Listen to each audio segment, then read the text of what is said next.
You are a powerful role model in your classroom. Students observe you, they imitate, copy and borrow from your actions. You can use this to help stretch and challenge all learners by modelling how to respond to challenges, how to embrace them and see them positively. Because of course we want all learners to see stretch and challenge as something which is for them, not just for a small group in the class, but for everybody. So there are lots of techniques on which you can call, and I'll just run through a few examples to give you something to think about. The first one is to model how to respond to challenges. So here we're showing students positive ways to respond when we find ourselves challenged by an activity, a question, or something the teacher has asked us to do.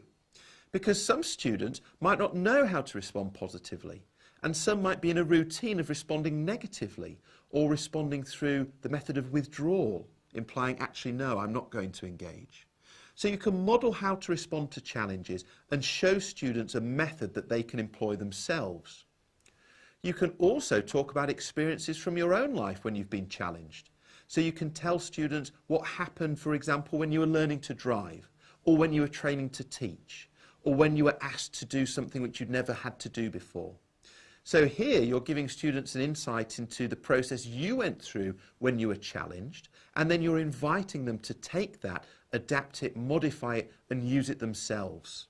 Another option is to narrate the kind of thinking you have when you're embracing a challenge.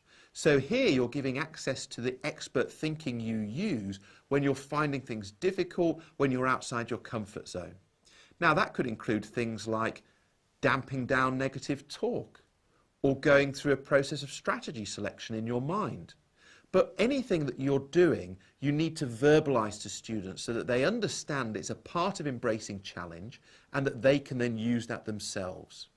And finally, you might like to go back to your schoolwork, or maybe even the work you produced when you were training to teach or when you're at university, and bring some of that in and show students how you tackled challenges when you were in a formal learning environment. And again, you're saying to them, this is for all of us. This isn't just for a subset of people in the class. Stretch and challenge is for everybody, and everybody can embrace it and benefit from it as a result.